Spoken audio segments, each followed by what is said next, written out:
الحمد لله نحمده ونستعينه ونستغفره ونعوذ بالله من شرور انفسنا ومن سيئات اعمالنا من يهده الله فلا مضل له ومن يضلل فلا هادي له واشهد ان لا اله الا الله وحده لا شريك له واشهد ان محمدا عبده ورسوله. All praise is due to Allah. We praise Him, we seek His help, we ask His guidance and His guidance. We testify that there is nobody worthy of worship but Allah, and that Muhammad, may peace and blessings be upon him, is his last and final messenger. The Quran was revealed by Allah as a mercy and guidance to mankind. And yet, though we often, or many of us do often read the Quran, we take our children to learn how to read the Quran, we might not necessarily, and this is particularly true for those of us who are American Muslims, we might not necessarily follow what it says, and we may ignore to our peril the guidance that is in the Quran. And I'm going to start this with a story, and it is a story that might be familiar to you if you have lived in the United States for any meaningful length of time. And it is a story that even though you might have heard before, you might not have thought about it in exactly the way that I'm going to describe it. And that is a story of two people, a man and a woman, and that man and woman get married to each other. And that couple then has a daughter together. And that family, that husband and wife and daughter are happy until one day tragedy happens and that wife, the mother of that little daughter, dies. And then this daughter and father are distraught, but then the father decides he's going to marry another wife. And that happens. But then another tragedy also happens, and the father of that little girl also dies. And the story that I'm describing to you, you've probably heard of, but I'll go a little bit further and it might be more recognizable to you. That woman had two daughters, the age of that girl. And then that woman was then in charge of that girl and that girl's property. And that woman was the evil stepmother. The evil, wicked stepmother that then weaponized that little girl's property against her, and she was oppressed. She was oppressed by her own very wealth. And she was asked to be a servant in her own home, in her own property. And that story, of course, is Cinderella from 1950 here in the United States. But what is interesting about that story is that it's actually not just from 1950 in the United States. It goes back further, of course. It's credited to the Brothers Grimm in the 1800s, but then it goes back further to the 1600s in France. But what's more interesting than that is that story is not from the 1600s in France. It is actually a story that is common in absolutely every single culture, in every single civilization through all of recorded history. In fact, scholars have found hundreds of instances of that very same story. Of that very same story where an orphan's property is essentially weaponized against that very orphan. And that orphan is then mistreated. Right? That happens over and over and over again in ancient Egypt, in ancient Greece, in ancient China. Hundreds of times that very story is told, and it is not at all about Disney. It is about often the condition of humanity. There are two things going on here. One is that there is a tendency that people have when they are in positions of power against orphans to oppress the orphans. And the other thing is that people have this feeling in their hearts that they know this is wrong. They know this is wrong, right? And then the Quran actually addresses this specifically. إِنَّ الَّذِينَ يَأْكُلُونَ أَمْوَالَ الْيَتَامَى ظُلْمًا إِنَّمَا يَأْكُلُونَ فِي بُطُونِهِمْ نَارًا وَسَيَصْلَوْنَ سَعِيرًا. Indeed, those who devour over the property of orphans unjustly are only consuming into their bellies fire, and they will be burned in a blaze. What do we know about the seerah of Rasulullah sallallahu alaihi wasallam? One of the things we know is that he was in fact an orphan, and that he spoke out frequently against mistreatment of the orphan. But we don't necessarily know what that means. We think that this is completely random people being mean to orphans, and that's what it was like during Jahiliyyah. No. It is usually the people that are put in trust over the orphans. And what's more is that is not a condition merely of Jahiliyyah. That is a condition that has existed throughout all of human history, and that is a condition that exists today here in the United States of America. It is a condition that exists in all countries in the entire world today. That is still what happens. But there's more to it than that. Does the Quran merely just tell us what is told in many of these other stories? That cartoonishly evil people are going to behave in a manner that is cartoonishly evil, and that is really bad. No. That is not what goes on. Now this ayah that I quoted to you is actually in Surah Nisa verse 10. Surah Nisa verse 10. And it of course addresses those who unjustly devour the wealth of orphans. But what is the next ayah? And that is where the solution lies. The Quran is a mercy and guidance to all of humanity. And that next ayah begins with Yusikumullahu fi awladikum, concerning the inheritance of your children, and then begins the most elaborate and comprehensive system of inheritance rules that had existed at that time and up until this very day. That is the system of the Islamic rules of inheritance. What is more interesting to me about the story of Cinderella and so many Cinderellas that have happened afterwards is the proper identification of the oppressor. It is obvious that the wicked stepmother and the wicked stepmothers of the world are oppressors. But if somebody were to unjustly take a girl and throw her in with a den of lions, and that girl is harmed as a result, who is to blame?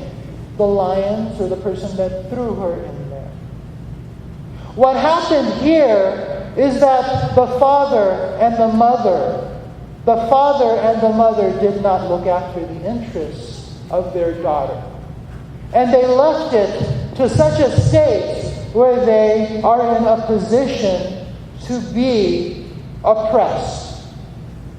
Now, here in the United States, we generally do not know what the fara'id is. In fact, Rasulullah sallallahu alaihi wasallam said, learn the Quran and teach it to mankind. Learn the knowledge of fara'id to mankind and teach it. Indeed, I am a man who will leave this world, and indeed the knowledge that will be taken away, and later there will be persecution. And two people who disagree about the distribution of inheritance, no one will be able to resolve between the two. In fact, knowledge of inheritance has largely passed into obscurity among American Muslims. It is something that relatively few people actually do. And yet, the consequences of ignoring it are just as dire and just as horrible as they have always been. In fact, the system of inheritance that exists today in the United States is virtually identical to the system that existed during the period of Jahiliyyah. Of course, the difference between that time and now is that we have the Quran that was revealed to us. We have this guidance available to us, but yet by choice or by ignorance, we simply decide that we do not wish to follow it. As part of what we need to do for ourselves is learning about what the system is. First of all, instead of giving everything to the surviving spouse, which by default is what we normally do, we have to divide it up based on the Quran. And Surah Nisa actually divides it up for us. And there's an entire area of fiqh that deals with inheritance. And that, of course, is known as the fara'id. It is fard, it is mandatory for everybody to follow this system of inheritance. Children always inherit as long as they're Muslims. Spouses always inherit. Parents always inherit. That is not how things are done in the United States typically, mind you. This is something people have to do on their own. The other thing is that there are people who are contingent heirs. They get inheritance depending on the existence or non-existence of other people. And so there are certain people who always get inheritance. The system that exists in the United States is that it's my money, my money, my money. I can do with it as I please. For us as Muslims, it is quite different. The Quran says, "Lillahi ma fis samawati wal ard." Everything in the heavens and the earth and all that it contains belongs to Allah. Whatever property it is that you have has been entrusted to you. Now, why does the Islamic rules of inheritance exist? Does it exist to benefit me? No. Does it exist to even benefit my children per se? Or the people who actually receive inheritance? No. It exists for the benefit of society and as a benefit to all of us. If you actually meet with family members, or if you meet with people who have not talked to their brothers or sisters in 20 years, what you'll normally find is the reason that people have become alienated from one another is because of an inheritance dispute. Because there's always something lurking about vanity, personal vanity, treatment of manipulation of elderly parents, etc., etc., etc. One of the most amazing things, the amazing mercies that exist with the Islamic rules of inheritance is that when a parent dies, and by the way, when parents die, children go straight to battle stations. That's what happens. But not for Muslims. Not for Muslims if they do everything based on the Islamic rules of inheritance. And why is that? Because when it comes to distribution, there isn't anybody to be angry with. The Quran ordains inheritance. Inheritance is not ordained by my sense of personal vanity. That no, what I want to do is most important. I know best. It's my money. No, it's not. None of that matters anymore. That is irrelevant. Your feelings about how the world is supposed to work after you die, that is irrelevant. Because it doesn't matter anymore. It doesn't matter anymore. What matters is things be done justly. We do have the ability to do something known as the wasiyah. The wasiyah is only with respect to 1/3 of all of the assets that we have. 1/3, that's it. That can go to a charity. It can go to relatives who are not entitled to inheritance under the Islamic rules of inheritance. It can go to a wide range of things. It cannot go to certain people. It can't go to people who are already getting inheritance, and it can't go to people who have left Islam. Otherwise, you can give the wasiyah to whoever it is that you wish. One of the things that I often have to deal with is the objections that come from Muslims who have heard of the Islamic rules of inheritance. They come in a couple of different forms, most of the time. The first one has to do with, well, it doesn't actually address my particular situation or what I need to do, right?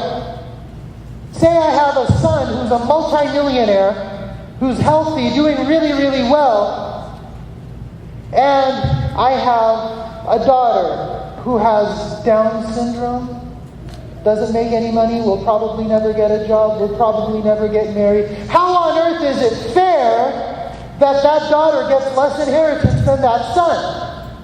Maybe I should change it. Maybe I should do something that's different. Right?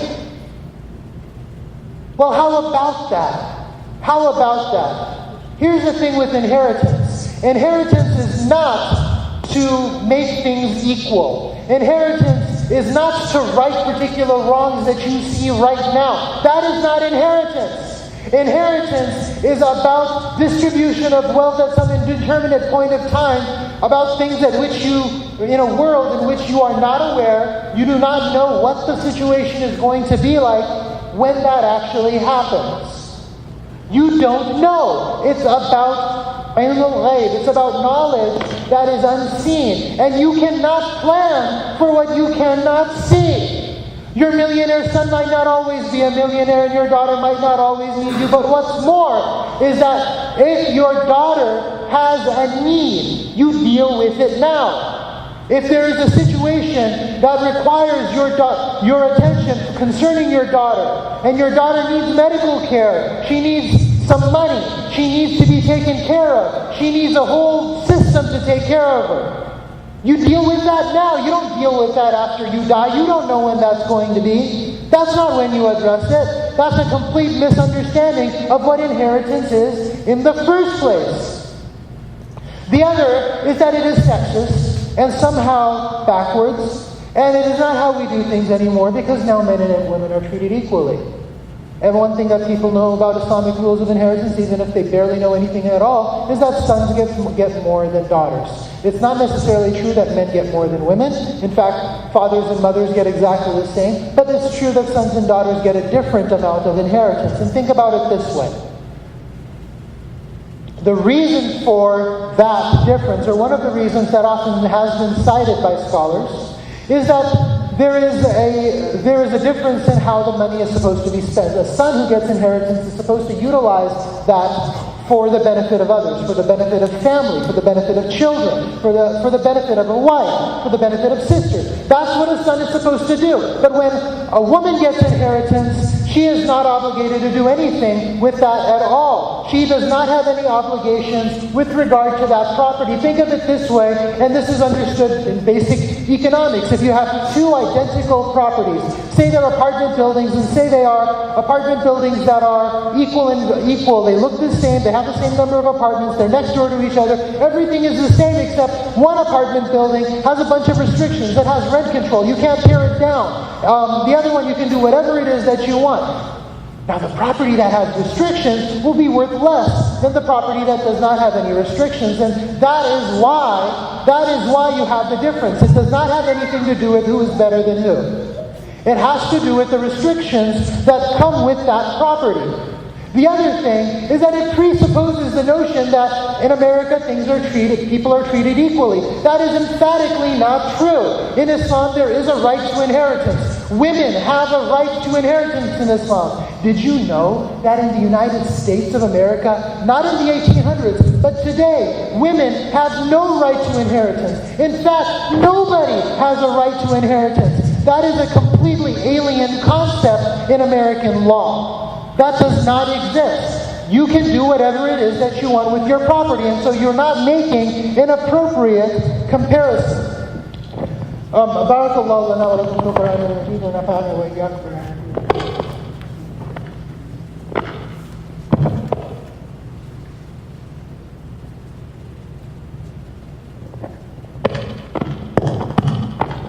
Alhamdulillah,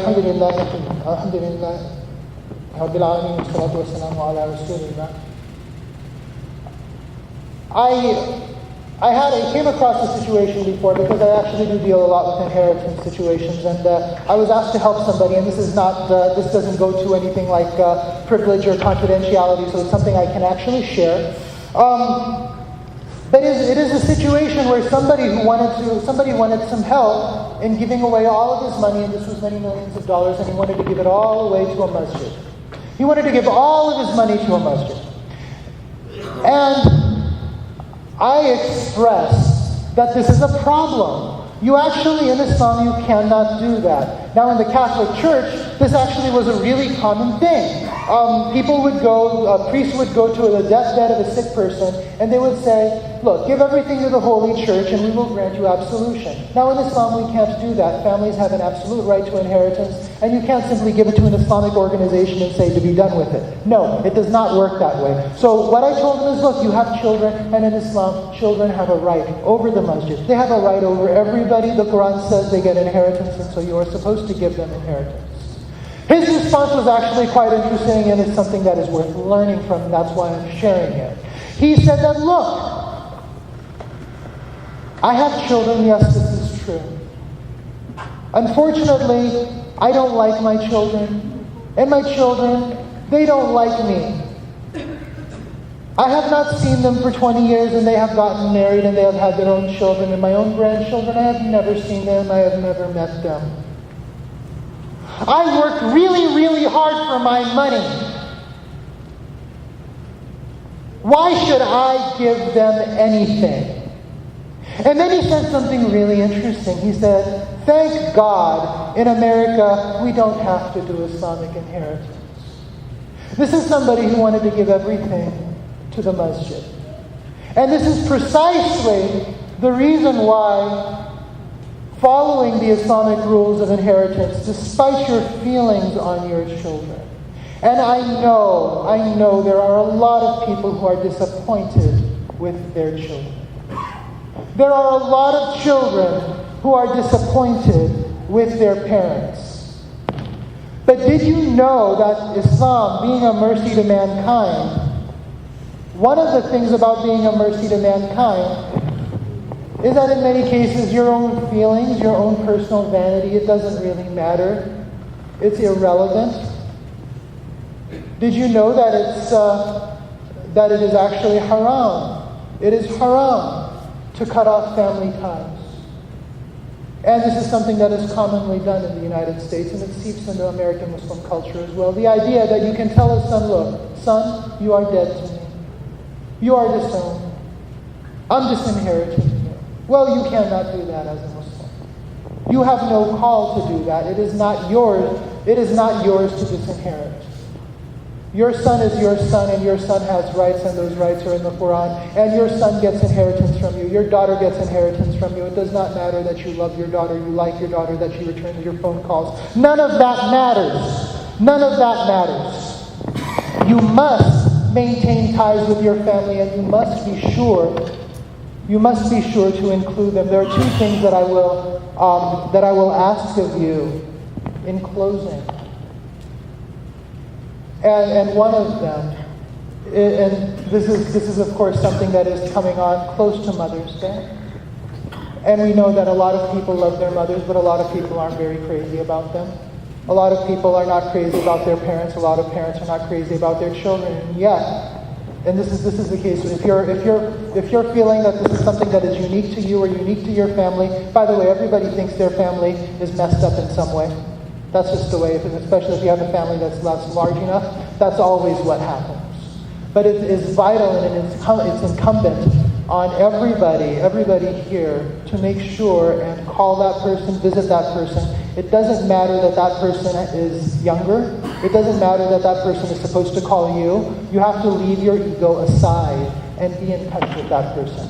The other thing is that you need to make sure and check to see what is going to happen after you die. If everything is going to your wife, if everything is going to your husband, you are not that different from Cinderella's father. The only two differences that you can pretty much find from Cinderella's father is one, you're an actual real person, and two, is that you have actually been guided and you are ignoring that guidance. And so it's important to make sure that you know what is happening and remedy that situation. Allah protect us from oppressors and from being oppressors. اللهم إنك عفو تحب العفو فاعف عنا ربنا آتنا في الدنيا حسنة وفي الآخرة حسنة وقنا عذاب النار رب اجعلني مقيم الصلاة ومن ذريتي ربنا وتقبل دعاء ربنا اغفر لي ولوالدي وللمؤمنين يوم يقوم الحساب وصلى الله تعالى على خير خلقه محمد سيدنا وعلي وأصحابه أجمعين سبحان ربك رب العزة عما يصفون وسلام على المرسلين الحمد لله رب العالمين أقم الصلاة